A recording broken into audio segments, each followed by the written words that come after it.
I used to be like a cat type of person, you know what I'm saying? But then I realized, yo, cats will eat you if you die. Did you know that? I did not know that. If you stay locked up with a cat, if your corpse stay with a cat for like a certain amount of time and it gets hungry, it's gonna eat you. Where a dog won't. So that's why I said a dog, but you know. So.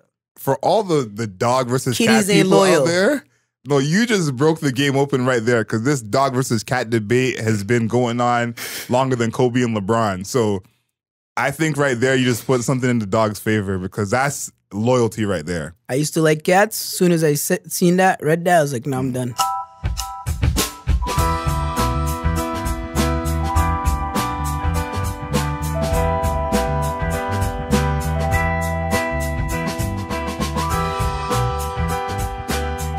Here in the cut, we challenge our guests to finish a tub of ice cream before the end of the conversation.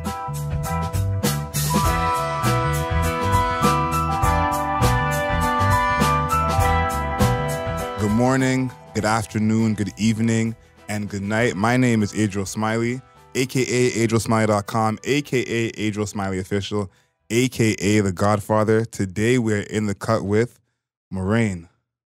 Yes. Wow, I already opened the ice creams. No, go for it. Tell us about the flavor that you chose and how do you feel about your chances with this? I chose strawberry because I think berries, you can never go wrong with berries.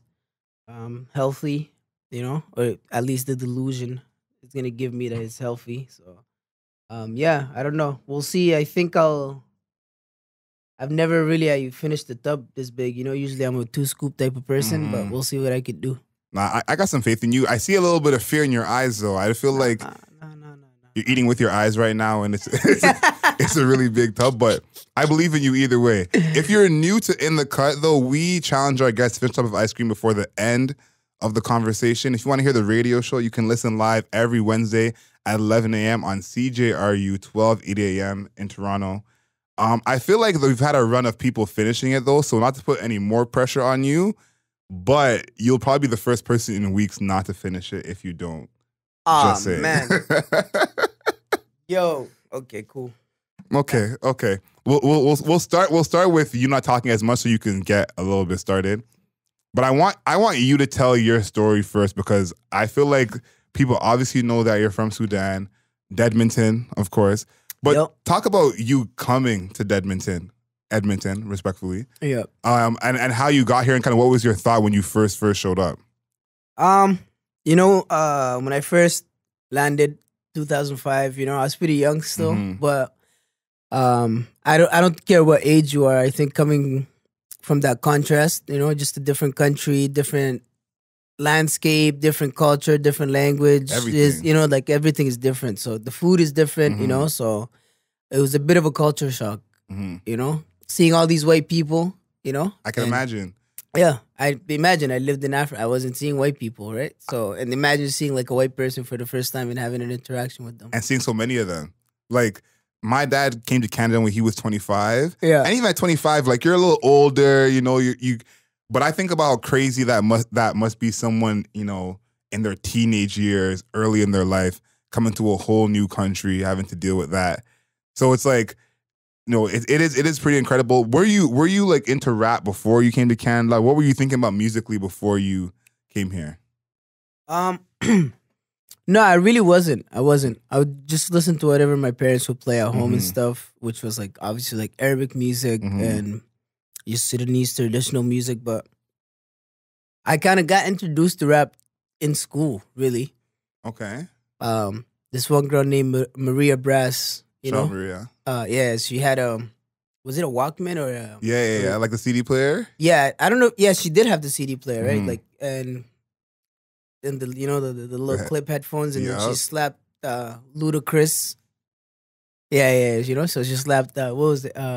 When I move you... Just like that. Yeah, it was stand up. So when she slapped that in my ear, my life changed. Wow, that's a crazy entry. Yeah. Ludacris.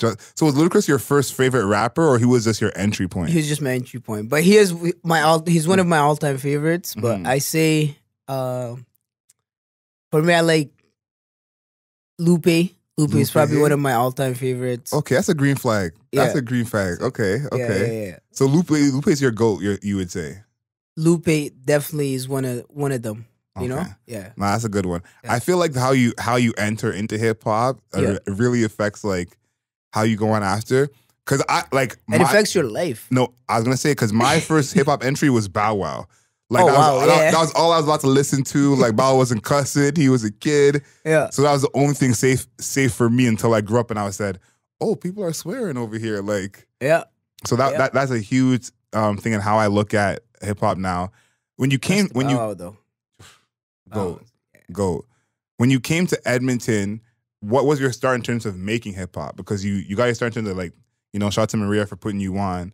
Yeah. But in terms of you actually making hip hop, when did that start? And you were like, I want to actually get involved. It was like maybe not too long after that. I started to like, yo, and like you're seeing it now. I'm seeing it all around me. And it's like the people that I related to the most, and I seen myself in were on TV, on like like MTV, Much Music or whatever. It was like, I'm like, this is the people that look like me and they're rapping. You know what I'm saying? So I was like, 50, like Lupe, Kanon, whatever. They were on TV. I was like, yo, I want to do this. I could do this. And I'm like, I always seen myself as an entertainer. Okay. I thought I'd be an actor or something like that, So I was like... There's still time. There's still time. Oh, no, definitely, Definitely something I want to pursue. But, I was like, I want to do this. And luckily, there was some, like, people rapping from my neighborhood and stuff that were already doing it. So I was like, oh, okay, I could start, like, writing poetry. I started writing... They're obviously, like, or, like, I had these webcam videos where I was, like, mimicking like Eminem raps and stuff in the basement. I lost it. I can't find it. That was my next question. Can we get those webcam videos? Yeah, I gotta find it. Please. There was this thing called Photo Bucket back in the day. Yeah, remember Photo Bucket? For sure. The 4 pictures. Yeah. And the photo booth and stuff. Yeah, exactly. Yeah. I got some embarrassing pictures. Like, I don't know. I know I was in Edmonton, but we had this thing, we call it the light skin face that people used to do. Yeah. And you used to kind of close your eyes and bite your lip. Yeah. There's like 80 pictures of me somewhere on Facebook doing that. So I know exactly about that photo bucket. We got to get to that. Yeah, got to get to that one. No, absolutely not. Let's wipe that. Let's get rid of all of that. Be real with me, though. How were your first raps like? Like when you first started rapping? Trash. I didn't know English. That was because like your English probably wasn't good at that point. So how were your raps at that point? It was trash. It was just me making up shit. Just talking, and like I wasn't saying anything that was meaningful that even made sense. But that was like that's how I started learning English. Was because I was like, yo, I want to make it sound good. I want it to make sense. You know what I mean? And that's where I was like, okay, yo, writing poetry every day. I'm like, okay, yo, I have a couple bars now. They sound good, What rhymes with cat, bat, hat, you know what I'm saying? Yeah. And then after that, it's like, it helped my language skills. And even like... So the music really helped you get better English? 100%. No, that was the case. Yeah. That's pretty crazy. Yeah. So you wanted to rap before you could even really put the words together. Yeah, and I wanted to do it in English because at that time there was no Arabic rap. Like now there is, but so I didn't understand that. Maybe I should try it in Arabic or something, But it was like, my environment was like, oh, okay, yo, you rap is English. That was it, I think that's a sign of how bad you wanted it. Like, like when I think about, that's what I think of. That is really wanting it bad, where you're like, I gotta get my English good enough, to actually be able to like put those raps together. How long do you think it take you to get good? Don't be real. Don't say everyone gassing you up and all that. Like, honestly within yourself, when did you feel like you were actually like, okay, these are respectable? Probably like 5 years after that. Okay. Even longer.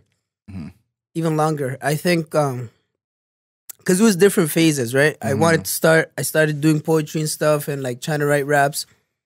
And then we went on to there was a skate park in my neighborhood. That it was an indoor skate park, Oh, that's pretty tough. And they had like all these different games, pool, video games. And then I walked in there, and then I was like, I used to go there and like try to skate all the time. And I was like, yo, is there a way we can like do like, 2 of the guys that worked there were like Christian rappers. Oh wow. So it was Mikey Maybe and the Joe. Shout outs to Mikey and the Joe. And Jonic. So these guys set up because the skate park was put on by I forget the name of the organization. But it was like a Christian kind of like charity thing that funded it. Well, what is it? I don't know. I'll remember. I'll remember. But yeah, so we asked them, we're like, yo, me, my brothers, and a couple like people from the neighborhood that were like black were like, yo, can we like, why don't you guys set up like a little rap studio for us or something? Oh, okay. And then they did that. And then we had rap club within the skate park. So every Saturday we would pull up to rap club, would get in the room and like cipher around, write raps. Each person would have like, it would be like 20 people on a song. You know, like, because the whole hood started pulling up, you know what I'm saying? And every person would have like 2 bars on the song, 3 bars on the song, and we just pick a beat, rhyme to it. 8 minutes, yeah. Yeah, it's the songs that, I think it's still somewhere on, is it Bandcamp, I think? I'll find the thing, I'll send it to you. But it's crazy. You guys send me that. So were you guys doing Christian raps too? Or you guys were like, No. We're still going to rap about whatever. Yeah, but they just kept it like clean, you know. They're like, yo, like, and they showed us how to like, okay, yo, this is how you write a rap verse. This is how, you know, that's pretty tough. Yeah. This is what a metaphor is. This is, you know what I mean? This is what a double entendre is. This is how this is wordplay. This is what you're supposed to do, you know. So, and then after that, I was one of me and my brothers. I have 2 of my brothers. We had a group called the Overachievers. Yeah. So I took that on. And I started going to like local rap shows because I wanted it. Yeah, you know what I mean? So I started like attending shows, and I'm like, yo, I want to perform, you know? And then I met this guy named Arlo Maverick. He's a rapper out in Edmonton, and they had a group called Politic Live back in the day. And they used to they were like on Much Music and MTV Canada, and like they had their videos, like they were. Yeah. So then Arlo and his cousin Bert, they decided to like mentor me, my brothers, and they took us under their wing, you know? And yeah, from there on out, like from that day on, I started just taking it seriously and just haven't stopped. And yeah, bro, it's crazy. It's a crazy journey for me, you know? Yeah. I'm happy for you because you saw it, you wanted it, and you put in the work to... Yeah, we're still putting in the work. But making it a reality to yourself, like I always say, you can't always do what you can't see. You know, it's like someone who comes from a family that's educated, the chance of them having 2 masters and a bachelor's is much higher. Yeah. So it's like you putting yourself in a position to see the people who came before you reach that level. Like not everyone's gonna put themselves in position to do that. You know, so facts. Yeah, and then let's talk about the new album a little bit because we're getting a little sidetracked. Oh yeah, I'll go on forever, man. In Search of Gold, there's a theme on here that you talk about being the underdog. Talk about that, and you feeling like the underdog because that's something I caught in a lot of the songs where either you directly say it or it's a theme on there. Talk about that feeling. Where's that feeling come from? Where you feel like you're the underdog? You know, like I'm a small guy, you know, so growing up my whole life, I've always been like, you know, like looked at as the small guy, but that didn't like for some reason that motivated me more than it broke me. You know what I'm saying? So, even like I used to play ball. I was captain of my high school team. You know what I'm saying? Point guard, yeah. We'll talk ball in a second. Yeah. I mean, I play soccer as well too, you know, but I'm like, but being the small guy, like I never let it like stop me. And that's just being also like coming from like a city where it's also underrated, like coming from like all these places that don't have. It's not a center of hip hop in a sense. Yeah, you know what I'm saying. So it's like, but the culture is there. So for me, I'm always like, yo, I'm like, you know, like I'm the little guy, but I'm the big dog. You know what I'm saying? So like we get like, I could go toe to toe with anybody. I don't, you know, in anything. You know what I'm saying? So I'm not scared to, except with this ice cream dog. But like, you know what I'm saying? Yeah, man. So that's basically my mentality. Comes from like sports and just from being always underestimated, and you know. And I know you mean in terms of perception. Like one of my best friends, he's amazing at footy, and he's really short. Yeah. And so I know people, when they see him, they're not just automatically thinking he's amazing at footy. But when they see him play, then it's a different story. But it's a perception. People seeing you right away and being like, oh, he's from Edmonton or he's from Sudan. There's always passive judgments, you know what I'm saying? Yeah. Like, so that's how I overcome it, you know what I'm saying? So. And it's something that you can't even always escape. I think I've realized that over the past few years as well. Yeah. It's like, even though you're not embodying that anymore, it's like, no, I'm the big dog. Like, y'all not getting it. Yeah. There's always going to be that perception that's kind of out of your hands. Yeah. You know? Walk in the venue until you get on stage, then they're like, oh, I understand. You know what I'm saying? He's that guy. Yeah. He's that guy. Yeah. You had a Gold as your first single. Yep. Talk about that. What was the decision on making that the first single? I think for me, Gold is what kicked off the album. So during the pandemic, I linked up with the producer duo, Deadman. They're also like label mates and stuff. So they sent me some demos and stuff. And the first demo that I heard was the beat for Gold. So it was like, I vibed with it. Like as soon as they said, I was like, wow, wow, wow, wow. I was like, okay, this is fire. I sent the verse right back. And that's what kicked it off. The whole theme of the album. Oh, so that was like the start of everything. That was the start of everything. So for me, it was only right that I'm like, okay, yo, this is like, and I felt like a new introduction to my music and my growth. You know what I'm saying? So this is the first time I was putting an album together. This is a different, not necessarily a different style, but this is a different energy I'm coming in with. You know? So I was like, yo, this is the new intro. This is the new me. Yeah. Once I heard the project, I understood it more because I feel like Gold prepares someone for the project. Like if Gold's the only single they heard, they're come project like, okay, I know what I'm getting into. I know what it's about to go down. So I feel like Gold did a really good job of that. We're still hip hop, but still different, you know. But so I got some lines that I want you to tell me about. There's a line you have on FOMO, which FOMO is a pretty crazy intro. It gives me kind of J. Cole intro vibes. Like, you know when J. Cole used to go in on the intro? Cole, Cole's one of my biggest influences. That's too deep for the intro. School, you know? No. Jermaine is one of my top, so we're on the same page there. Yeah. You said you're too numb to celebrate winning. Facts. Talk about that, because that one hit me because it's like, bro. Sometimes that's really what it is, but even if you acknowledge it, it doesn't change what's happening. So talk about that, too numb to celebrate winning. You know, coming from like my background and always having to like, you know, like come into a new country, and then that's a win on its own, right? But then when you get here, you don't feel like you won because you're now battling other things. Now I gotta like, I have language barriers, I have racism, I gotta deal with that, you know? Next, you know what I'm saying? It's like I'm already like the underdog in a lot of situations and being underestimated. So it's like, no matter what you do, and if you do win, it's always like, oh, well, yo, good job. You know what I'm saying? So it's like, it's always felt like I needed to prove to people like, yo, I'm this, I'm that, yo, you know? So then it's like, it takes away from the winning, you know what I'm saying? Yeah.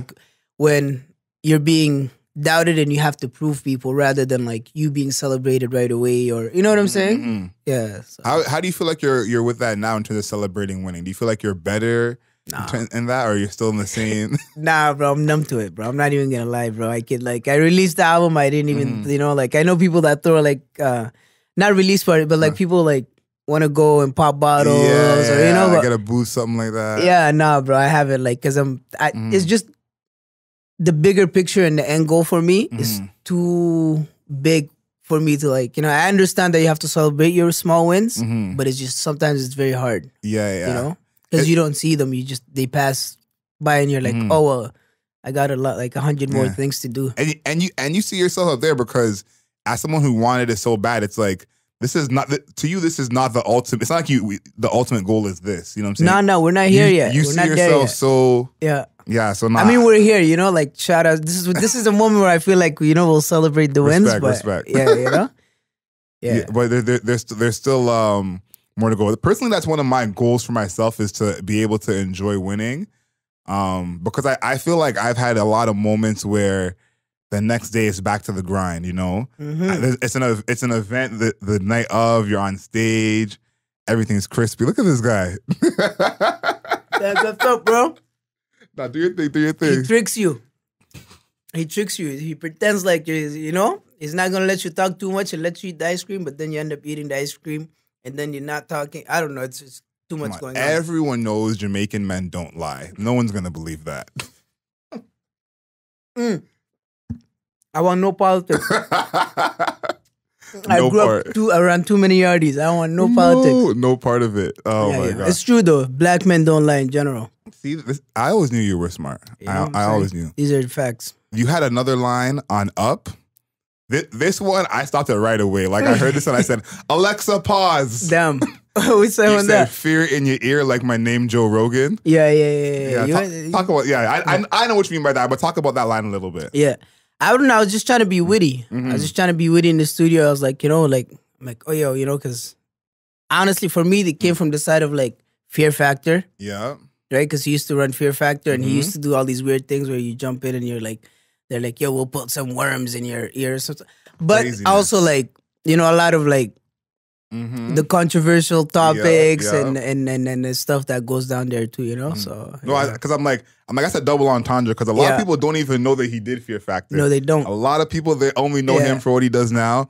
And then Fear in Your Ear is like, people don't say that in terms of spitting bars. People don't always call that fear in your ear. No. So I thought that was clever. I'm like, yeah, like you always talk about, you know, it's danger when I'm around, you know, beware. But I haven't heard many rappers call it fear in your ear. So it's kind of like that flavor in your ear, you know, like that. It's very clever. Just trying to be hip hop, guy. No, listen, you're doing it. Listen, once you said Lupe is one of your goats, we're good.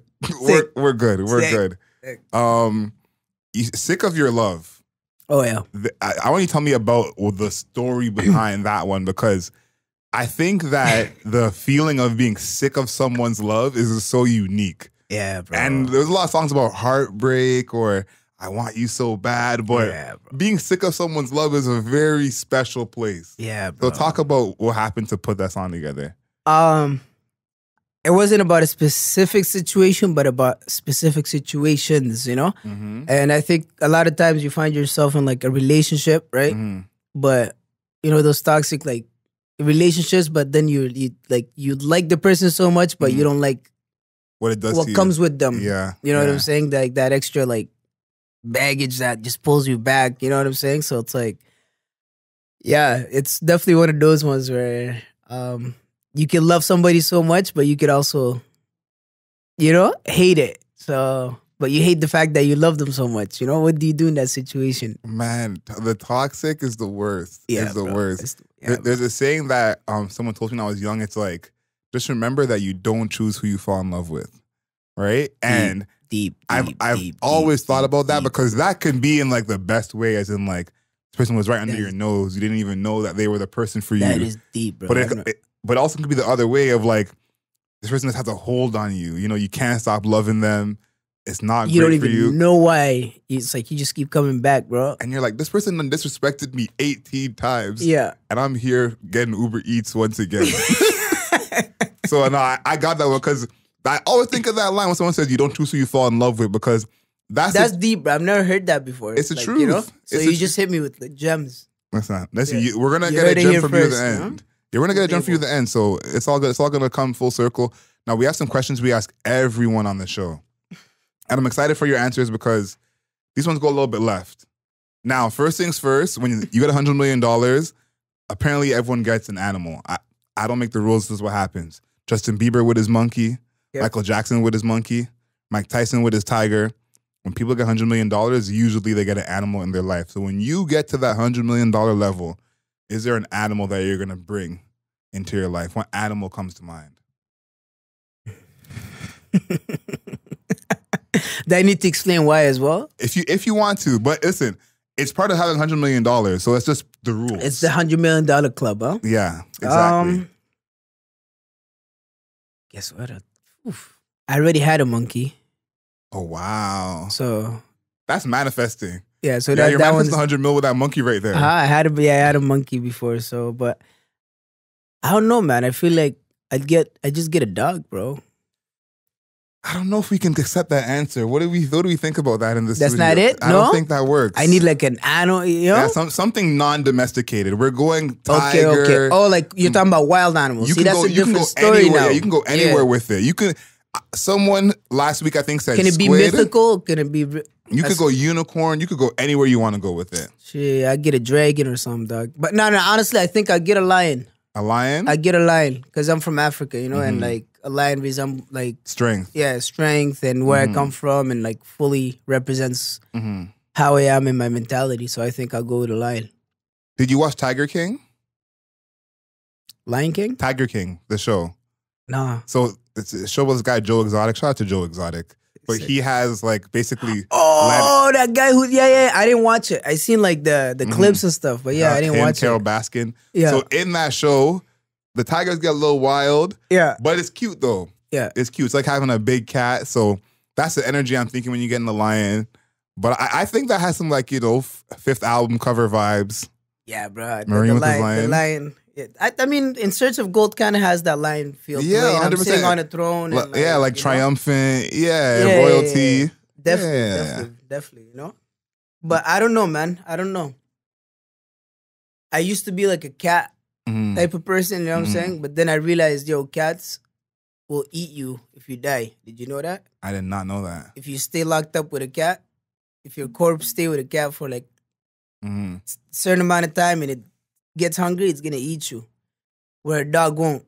So that's why I said a dog, but you know. So. For all the dog versus Kitties cat people loyal out there, no, you just broke the game open right there because this dog versus cat debate has been going on longer than Kobe and LeBron. So I think right there you just put something in the dog's favor because that's loyalty right there. I used to like cats. As soon as I seen that, read that, I was like, no, I'm done. Yeah, we've all seen Yellow Jackets. Not even a human is that loyal. So that's big time right there. You know what I'm saying? Can't trust these kitties. That's going to be the name of the episode. Can't trust these kitties.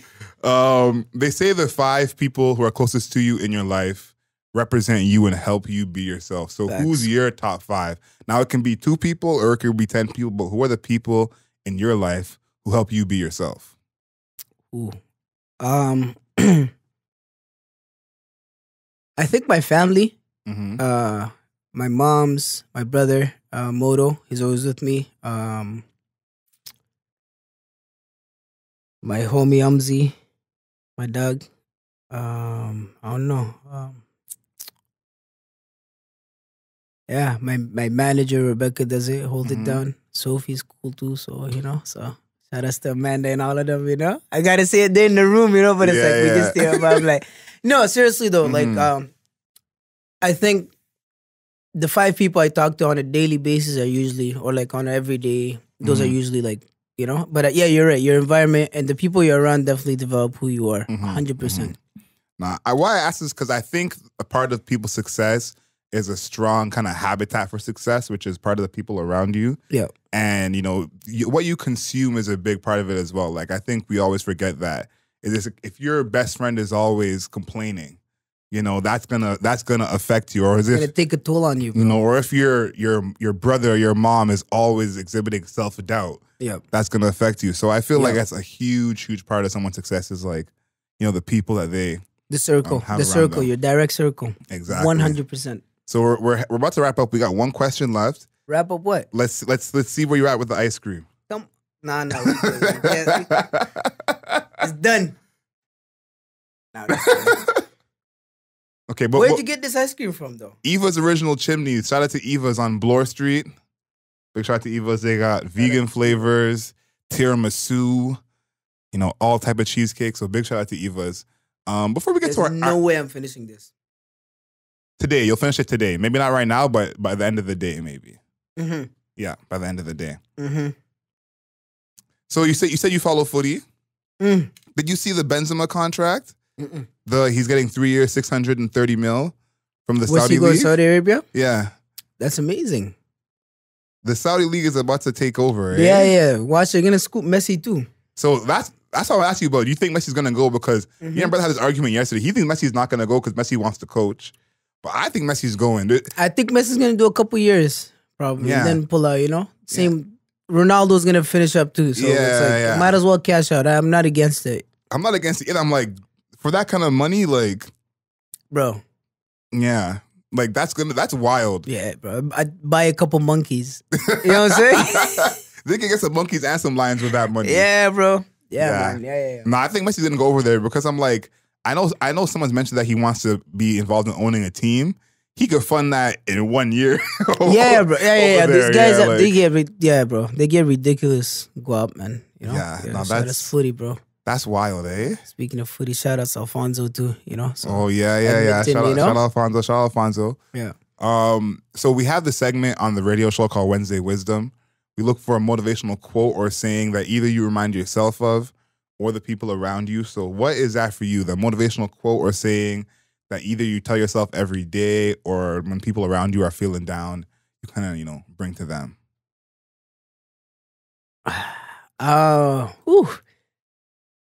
I think that, whatever is going to happen is going to happen. Damn. And you can't change fate. You know? So for me, I just go on with my life like, you can avoid certain things, but in the end of the day, whatever is meant to happen, that's what I should have said. Whatever is meant to happen is going to happen. Damn. Yeah. Yeah, that's a good way to look at it because I feel like it's hard to relinquish control of your life sometimes. Yeah. We get, as human beings, man, we get like too carried away. We think we can like control and handle every little aspect of our lives and stuff, but it's impossible, man. It's no way. Sometimes you just gotta let it be. And it's okay to like just step back and let life take its course, you know what I'm saying? Or it's gonna humble you and redirect you later. Definitely gonna humble you. Yeah, it's gonna definitely redirect you back to what's supposed to happen, you know? Yeah. That's a good one. What's meant to happen will happen. Yeah. I think too, it's like a cousin of everything happens for a reason. Pretty much. Yeah. Yeah. Because I think that it's good to remember that sometimes. Yeah. We always try to focus on the things that don't go our way. Yeah. But sometimes the things that don't go our way are actually, leading us to what we want in the end. So facts. Nah, I like that one a lot. Please, anyone, if you made it this far and you haven't heard In Search of Gold, you know what to do. All your streaming platforms. Now, before we get out of here, do you have a song you want to suggest to someone? They're going to listen to one song to start the project. What song do you suggest? Gold. I like that answer. Yeah. It was the one for you, no? Sick. Gold is the one, you know? Yeah, gold is the one right there. Yeah. Please make sure you follow us on all the interwebs. The Cool Table Live on Instagram, The Cool Table Live on YouTube. Of course, you can hear the full radio show every Wednesday at 11 a.m. on CJRU, 12:08 a.m. in Toronto. And of course, know yourself, know your worth.